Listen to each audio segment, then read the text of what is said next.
My name is Tiffany Reynolds, and I was 29 when I learned that love can humiliate you in public even when you thought it would save you. I used to believe that if you planned hard enough, if you loved carefully enough, everything would fall into place. I was wrong. That night, the ring box in my coat pocket felt heavier than my entire body. I'd been carrying it around for a week, waiting for the perfect moment. Tonight was supposed to be our 5th anniversary. Ethan Walker and I had met in this very restaurant 5 years ago. Back then, he'd smiled like I was the best thing that had ever happened to him. I wanted to believe that spark could return tonight. The waiter guided me to our table, the same corner one where we'd sat during our first date. Ethan was already there, scrolling through his phone, barely glancing up. "Hey," I said softly, sliding into the seat across from him. "You look beautiful," he murmured, eyes still on the glowing screen. "Thanks." I smiled, though my chest already felt tight. "Sorry, just finishing something for work." Work, real estate, late showings, endless phone calls. Lately, that's all he ever talked about. The waiter came. We ordered. Ethan left his phone face down on the table, but close enough that I could see it light up every few minutes. My stomach knotted tighter with each vibration. I tried to start a conversation. "Do you remember our first date here?" He looked around like he was inspecting property. "It's smaller than I remember," he said, then took a sip of his drink. "But still the best pasta in the city," I added, trying to sound light. "Sure," he replied. The silence after that was deafening. My pulse thundered in my ears. This wasn't how it was supposed to go. I'd planned every detail, the same restaurant, the same table, even the same wine we'd shared the night we met. I'd imagined laughter, maybe even tears of joy. Instead, there was distance. His face was unreadable like a stranger's. When the waiter brought our meals, my hands were trembling. I could feel the ring box burning through the fabric of my jacket. I told myself this was just nerves. Once he saw the ring, once he knew what this night meant, he'd remember. He'd see us again. I stood up, ignoring the shocked look from the woman at the next table. Ethan frowned. "What are you doing?" he asked. My knees bent before my brain could stop me. I pulled the small velvet box from my pocket, heart pounding so loudly I could barely breathe. "Ethan Walker," I said, voice shaking. "These 5 years have been the most meaningful of my life. I love you, and I can't imagine my future without you. Will you marry me?" For a few seconds, the world went perfectly still. Then his face twisted, not in joy, not in surprise, but in something close to irritation. "Is this really the best you could do?" he asked. At first, I thought I'd misheard. "What?" "The ring," he said flatly. "Is this the best you could do?" I blinked, heat rushing to my face. I thought you liked simple things. You said you wanted something classic." He sighed, shaking his head. "I said that when I was 24. I'm 32 now, Tiffany. Things change." A murmur spread through the restaurant. I could feel eyes on me, on us, the woman kneeling in a silk dress, holding a ring like a fool. "Ethan." I whispered, "What's wrong?" "We talked about marriage." "No, you talked about marriage. You talked about houses and future kids and routines. I just listened." I stared up at him, my throat tight. "You said you wanted that life too." I said I wanted a life, he corrected coldly. "You assumed it had to be yours." My hands went numb. "I don't understand." He stood abruptly, grabbing his jacket. "Because there's someone else." The sound of that sentence tore through me. "What?" He exhaled like he was tired of pretending. "Her name's Vanessa. She's one of my clients. She understands me, what I want, what I'm capable of. Vanessa." I repeated the name like glass in my mouth. "You've been seeing her." "For 3 months," he said simply. "While you were busy saving for this ring, I realized I couldn't keep living in your version of love. You're still stuck in the past, Tiffany. Vanessa's about the future." My legs felt weak. "You're breaking up with me here now." He shrugged. "I didn't plan to, but this proposal forced the truth out. You deserve someone who wants your kind of life. It's not me." I could feel everyone's stares burning into my back. The ring box in my hand felt ridiculous now, like a prop from a play that had just ended. I stood up slowly, forcing my voice to stay steady. "Then I guess I deserve the truth at least." He nodded once, eyes cold. "You do." Then he turned and walked out, leaving me standing there alone. I sat back down, the world a blur. The waiter hovered nervously. "Ma'am, are you all right?" I forced a smile that hurt. Just the check, please." He nodded and disappeared. I stared at the untouched food, the flickering candlelight reflecting off the unopened ring box. The couple at the next table whispered softly, pretending not to look. When I finally stepped outside, the night air hit my skin like a slap. The city lights shimmered, mocking me. I walked without direction through blocks I didn't recognize until I ended up at the riverfront, the ring still clutched in my hand. I sat on a bench, open in the box, and stared at the diamond catching the glow of the streetlights. It was beautiful. Everything I thought love was supposed to be. But Ethan hadn't even looked at it long enough to notice. I wanted to cry, to scream, to call Madison, but instead I just laughed. A brittle, hollow sound that scared even me. "Happy anniversary, Tiffany," I muttered to myself. When I got home, the apartment already looked different. His shoes were gone, the toothbrush, half of the closet empty. On the counter, a note in his handwriting. "I'm sorry, Tiff. You'll find someone who wants what you want. I can't keep pretending. Take care." The ring box sat beside it like a cruel joke. I read the note 3 times before I finally set it down. Then I placed the ring back inside its box, closed the lid, and whispered, "I hope she was worth it." That night I didn't sleep. I just sat in the dark, waiting for the sun, wondering how 5 years could vanish in one conversation. And somewhere between midnight and morning, one truth settled deep inside me. I wasn't broken, just misplaced. And I swore I'd never beg to be chosen again. The morning after the proposal, the world felt unnervingly still. No messages, no missed calls, not even a goodbye. Just silence, the kind that makes your chest feel hollow. I sat at the kitchen counter, staring at the note. Ethan had left his handwriting looping neatly over the lined paper. "You deserve someone who shares your dreams. I can't keep pretending." The words had sounded noble at first glance, but the longer I stared, the more they felt like a coward's excuse. Our apartment looked like someone had torn a photograph in half. The closet half empty, the bathroom counter stripped of his cologne and razor, the space beside the bed cold and untouched. The smell of his aftershave still lingered in the air, faint and mocking. I walked to the window and looked out at the early sunlight cutting across the street, realizing how absurdly normal the world still was. The city didn't pause for heartbreak. Cars still moved. People still laughed below. I picked up the ring box from the counter and turned it over in my hands. It was heavier than it should have been, like it carried all my stupid hope inside. By noon, I forced myself to move. I collected the things he'd left behind, old shoes, an empty watch case, a half-read novel, and dropped them into a cardboard box. There was no crying, no anger, just methodical silence, like cleaning a wound before you can feel the pain. When the box was full, I taped it shut and scribbled Ethan across the top in black marker. Then I slid it against the wall. I'd deal with it later. Around 3 in the afternoon, my phone buzzed. Madison, my closest friend, had texted, "Heard what happened. Do you want me to come over?" I stared at the message thumb hovering above the screen. Finally, I replied, "No.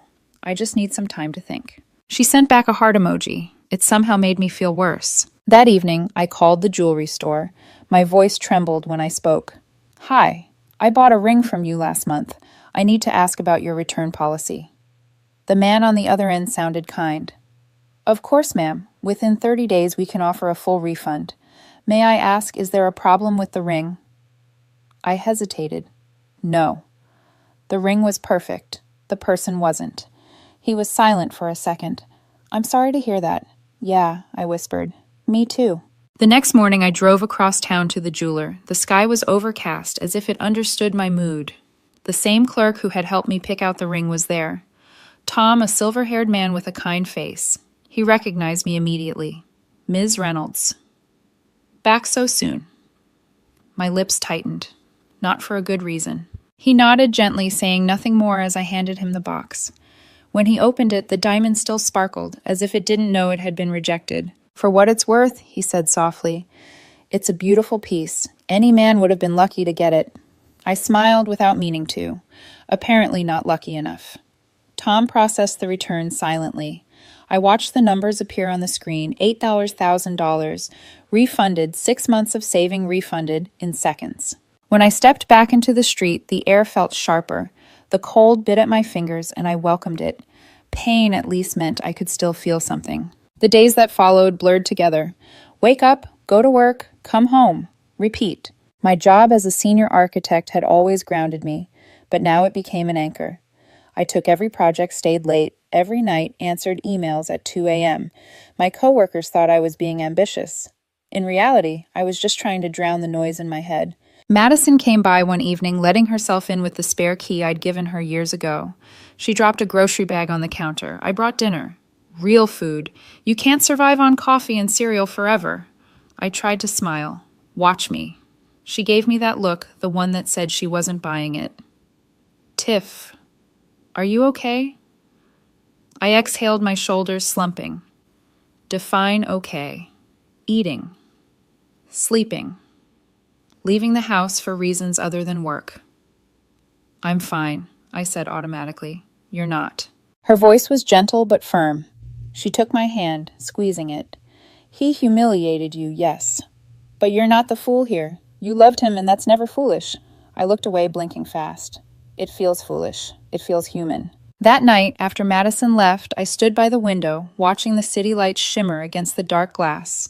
I caught my reflection, tired eyes, hair tied up carelessly, wearing one of Ethan's old sweatshirts I hadn't thrown out yet. I took it off, folded it neatly, and placed it into the donation box by the door. A few days later, my boss, Harold, called me into his office. He was a kind man, mid-50s, the type who always noticed when someone wasn't quite okay. Tiffany, he said, adjusting his glasses. I've been thinking. We're opening a new design branch in Seattle, and we need someone experienced to head the team. You've been one of our strongest project leads. Would you consider taking it Seattle, I repeated. That's across the country. He nodded. I know it's a big move, but I think it could be good for you. A change of scenery, new team, fresh start. He didn't say it outright, but I knew he'd heard about what happened. Madison probably told him. I hesitated for a long moment. Then I nodded. When would you need me? 2 months. Then I'm in. For the first time in weeks, I felt something that wasn't grief, it was relief. That weekend, I packed Ethan's things into the car and drove them to a small storage unit near downtown. The attendant handed me a lock and asked, How long do you need it for? Forever, I said. When the metal door slammed shut, I felt something click inside me, a final door closing on that chapter of my life. That night, I wrote a short text to Ethan. My hands didn't shake this time. Your things are in storage. Unit 217. Access code 4491. No greeting, no emotion. 10 minutes later, his reply came through. Thank you. I'm sorry about how everything happened. I hope we can still be friends. I stared at the message for a long minute. Then I blocked his number. Then I blocked him on Instagram and Facebook and LinkedIn because apparently pain finds you even in professional spaces. When I finally put the phone down, I exhaled slowly. My heart still hurt, but the edges felt duller. That night, I stood on my balcony, wrapped in a blanket, watching the city below. Somewhere Ethan was probably having dinner with Vanessa. Maybe she was laughing, maybe she wasn't. It didn't matter. The wind was cold, but it carried something clean with it. A hint of rain, a hint of renewal.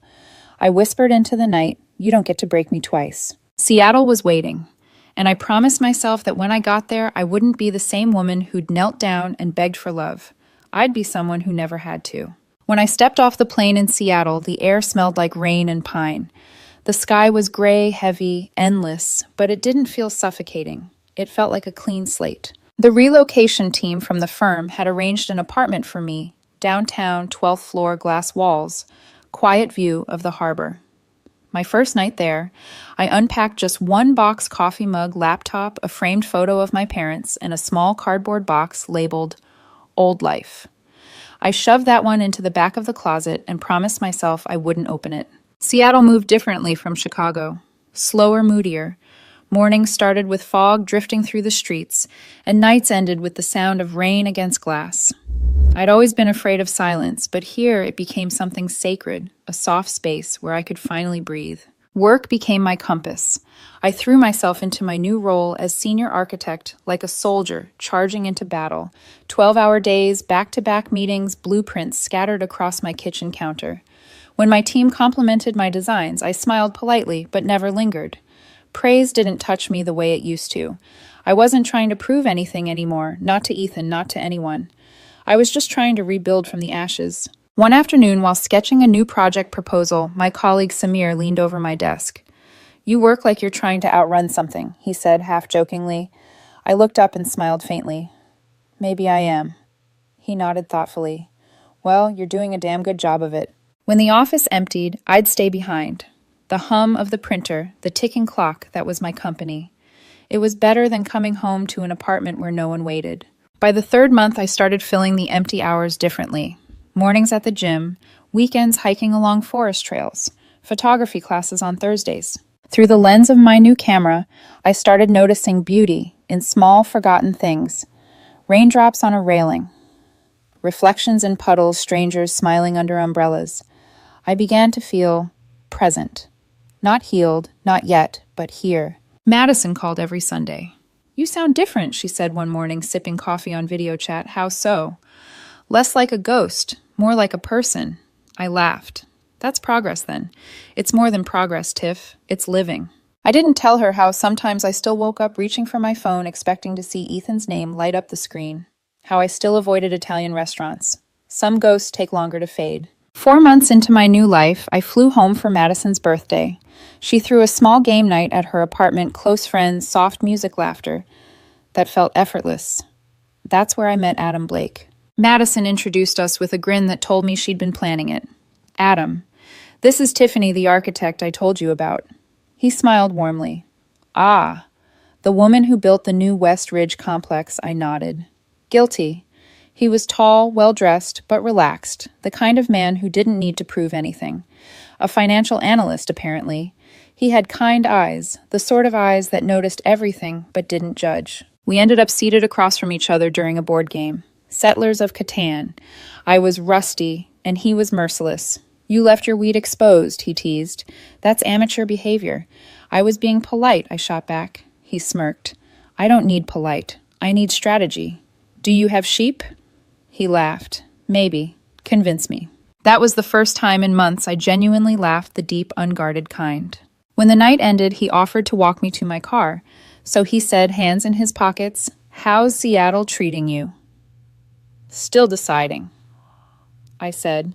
"The city's beautiful, but it's lonely." He nodded. "Lonely isn't always bad. Sometimes it's just the space between who you were and who you're becoming."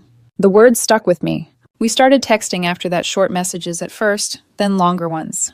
He'd send photos of sunsets or ridiculous memes, and I'd reply with coffee recommendations or sarcastic comments. When I returned to Seattle, the messages didn't stop. They just changed time zones. Video calls became routine. Sometimes we'd talk for an hour, sometimes just a few minutes. He'd ask about my projects. I'd ask about his dog Bailey, who kept stealing socks. It felt easy. No pressure, no performance. One Friday evening, he said, "You should come visit. Bailey misses you." I laughed. "Bailey's never met me." "Exactly. She's tired of hearing about you secondhand." 2 weeks later, I booked a flight. Seeing Adam again was strange. Like stepping into a memory you didn't realize you'd been rewriting in your head. We met at a small cafe near the airport. He had a coffee waiting for me, just the way I liked it, oat milk, 2 sugars, no questions asked. We spent the weekend exploring the city, talking about everything and nothing. The second night, as we walked along the river, he said quietly, "You look lighter than when I met you." "Seattle rain washed me clean," I said with a half smile. "Or maybe you just stopped carrying what wasn't yours to hold." Something in my chest ached, not in a painful way, more like a door cracking open after being sealed too long. When I flew back to Seattle that Sunday night, I couldn't stop thinking about him, about the calmness in his voice, the ease of being seen without being measured. Our calls became nightly after that, and by the 3rd month, he surprised me with a flight ticket. "Come visit me this time," I said, laughing when he texted the itinerary. He replied, "No more halfway measures. Let's start building something real." 3 months later, Adam visited Seattle, and he never really left. He found a job downtown, rented a place nearby. For the first time in years, my apartment wasn't silent anymore. There were coffee mugs in pairs, laughter echoing down the hallway, playlists shared on lazy Sundays. He didn't ask about Ethan, and I didn't talk about him. There was no need to. Adam wasn't trying to replace anyone. He was building something new with me, brick by brick, moment by moment. One night, we stood on the balcony watching the rain streak down the windows. He wrapped his arms around me and whispered, "You don't have to try so hard to be okay." "I know," I said softly, "but I want to be." "You already are," he murmured.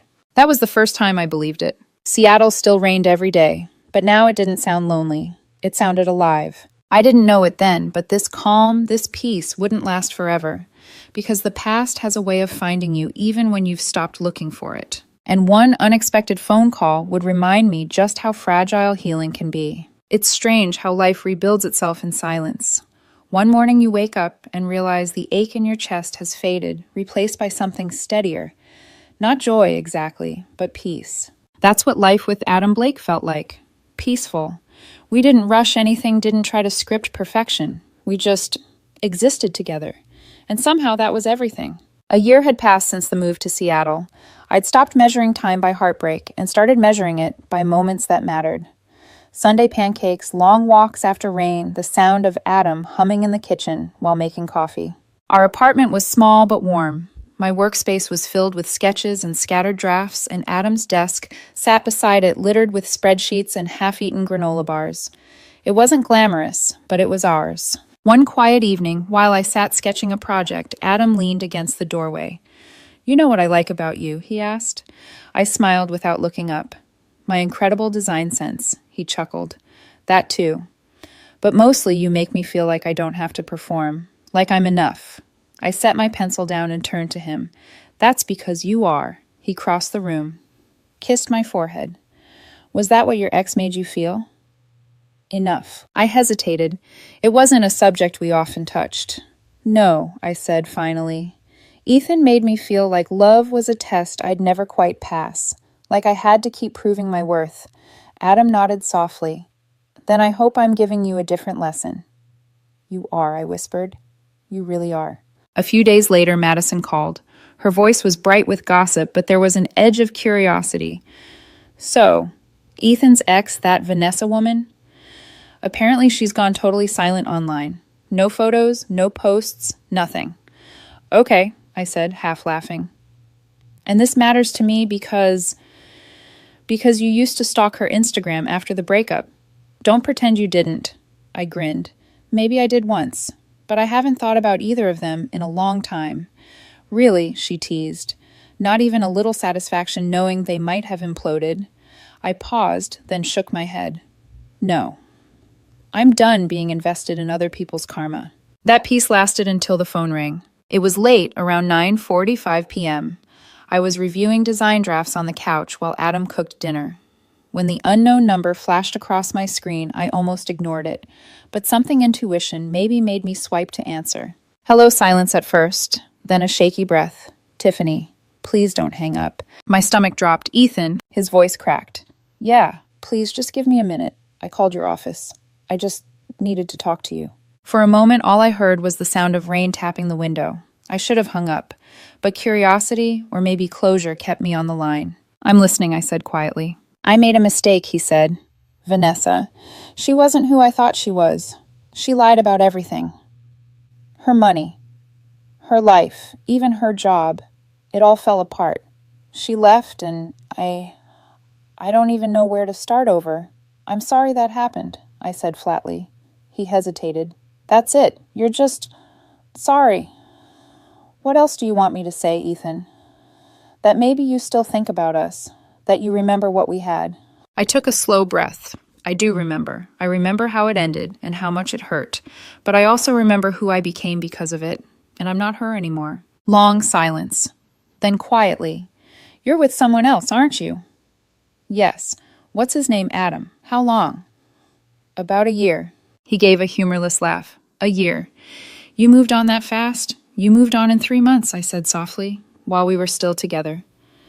He said nothing, just breathing.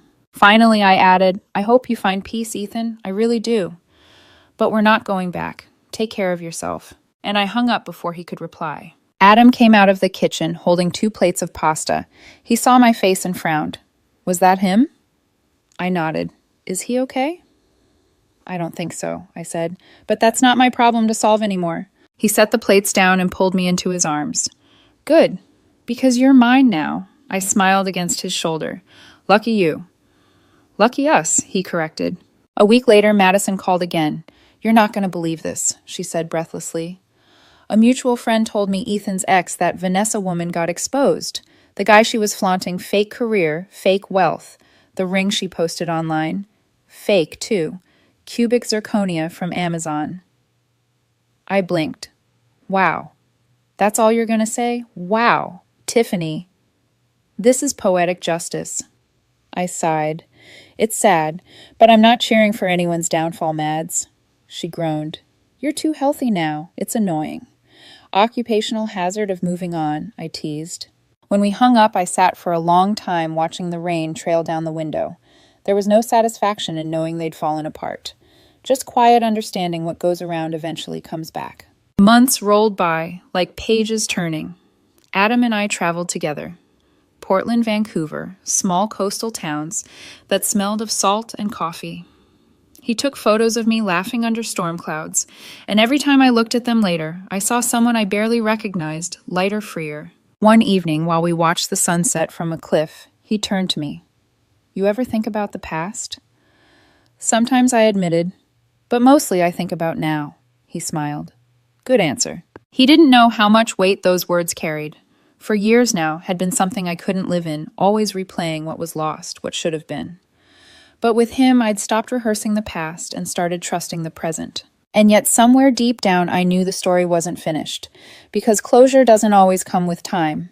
Sometimes it walks back into your life when you least expect it. For me, it came the day I walked into a jewelry store to buy a ring of my own. The day I decided to propose to Adam, the sky looked like it had been painted in shades of gray and forgiveness.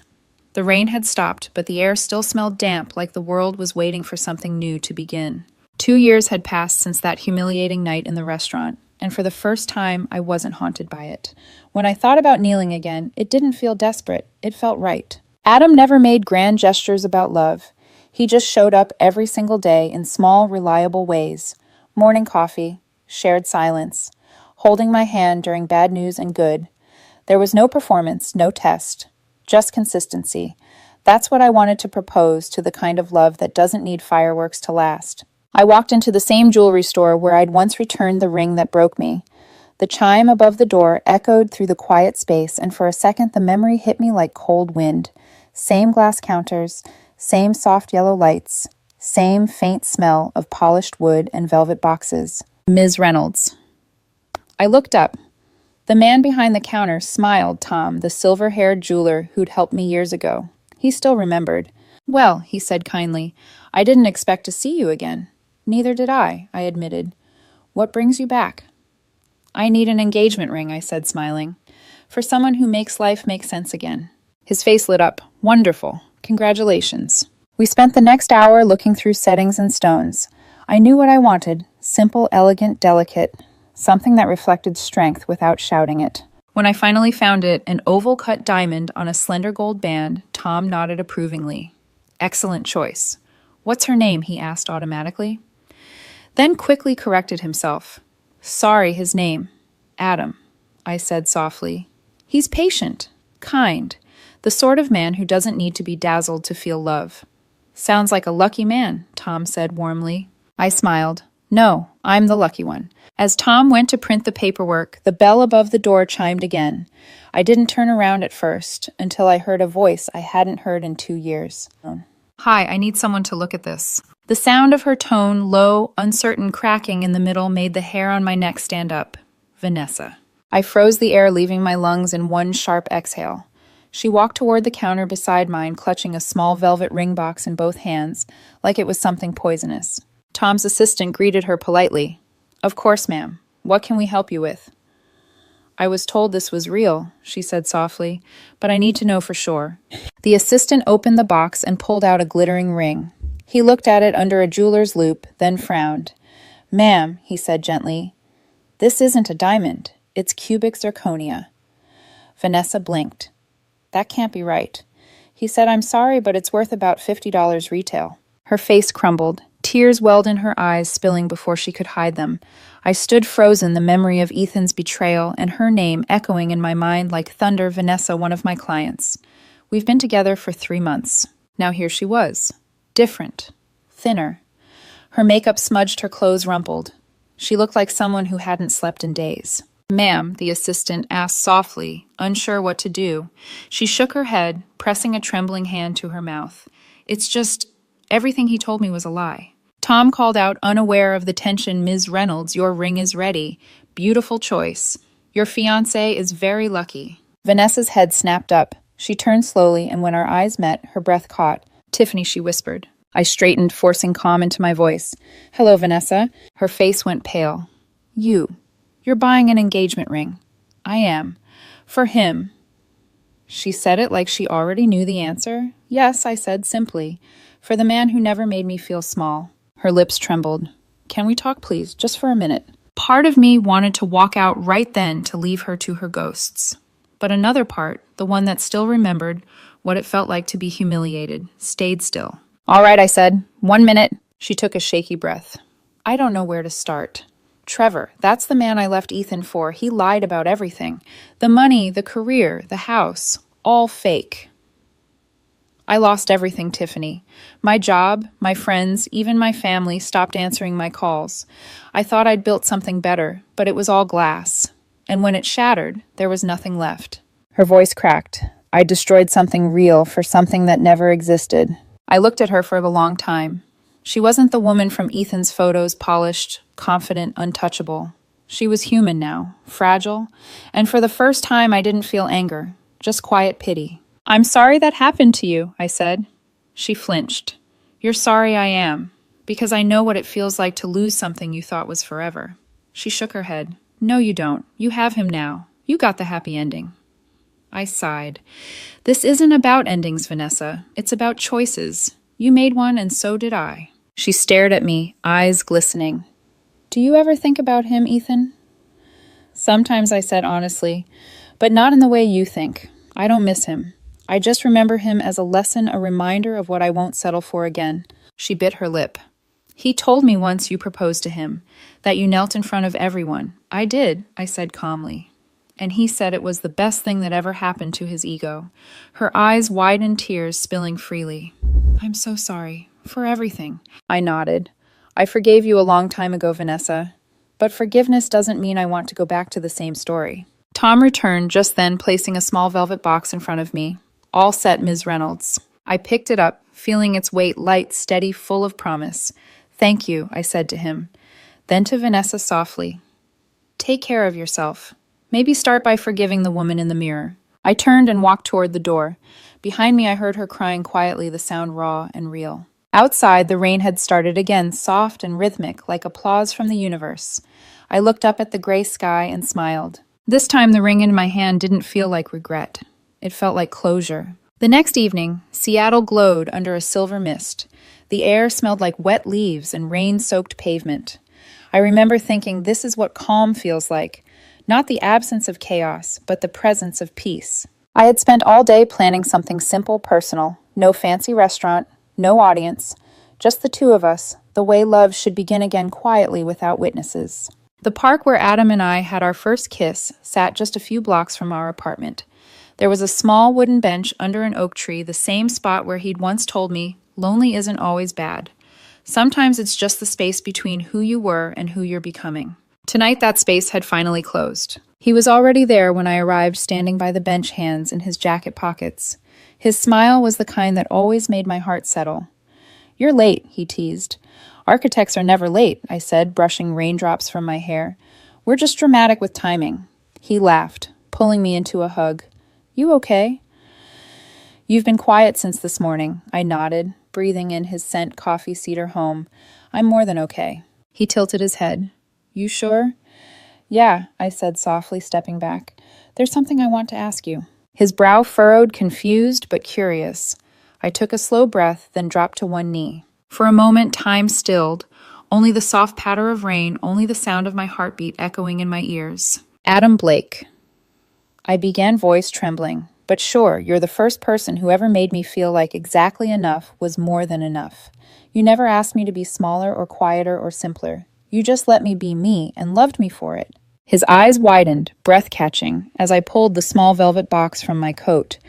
So I'm asking you now, will you marry me? He blinked, stunned. Then slowly a smile spread across his face, warm and disbelieving. You're serious. Completely. He crouched down to my level, rain glinting in his hair. Yes, he said, voice cracking with emotion. God, yes. When I slid the ring onto his finger, it fit perfectly, as if it had always belonged there. We both laughed and cried, rain mingling with our tears, until I couldn't tell the difference. He cupped my face. You have no idea how much I love you. I think I do, I whispered, because I feel it every day. We stayed there like that for a long while, the city lights shimmering around us, the world perfectly quiet except for the sound of our breathing. Later that night, we sat on the bench, his arm around me, watching the street lamps flicker through the drizzle. I've been thinking, he said softly. Would you ever want to go back to Chicago visit? I smiled faintly. Maybe one day. But not to relive anything, just to prove to myself that I survived it. He kissed my temple. You did more than survive, Tiffany. You rebuilt. His words lingered. They reminded me of something I'd written in my journal months ago, but never said aloud. Healing doesn't mean you stop hurting. It means you finally stop wishing the past was different. That night I realized I had stopped wishing. A week later, a small envelope arrived in the mail from Tom the jeweler. I assumed it was a receipt or thank you note, but when I opened it, I found a short, handwritten message. Ms. Reynolds, I thought you should know. The woman who was here the other day came back to sell her ring. It was unfortunately worthless. She left without saying much. I hope she finds peace, and I hope your story ends differently. Warm regards, Tom. I set the letter down, exhaling slowly. My chest ached not with pain, but with something like compassion. For a long time, I'd imagined closure as confrontation, a final word, a satisfying ending. But real closure, I learned, was quiet. It looked like forgiveness. It sounded like silence. I whispered into the still air, I hope you find peace too, Vanessa, and you, Ethan. And I meant it. That weekend, Adam and I celebrated with takeout and laughter. No champagne, no speeches, just warmth and truth. At one point, he looked at me across the couch, a soft smile in his eyes. You ever think about what led you here all the time, I said. It's strange.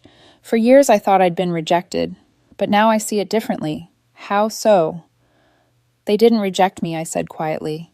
They released me, so I could find this a love that fits without shrinking. He reached over, took my hand, and kissed it. You're the best decision I never saw coming. I smiled. And you're the answer I stopped looking for. People sometimes ask me if I regret that night in the restaurant, the one where I knelt for the wrong man and walked away shattered. I don't. Because that night broke me open just enough to make space for the life I have now. If there's one thing I've learned, it's this. Love doesn't always arrive wrapped in applause. Sometimes it shows up, quietly sits beside you in the dark, and stays until the light returns.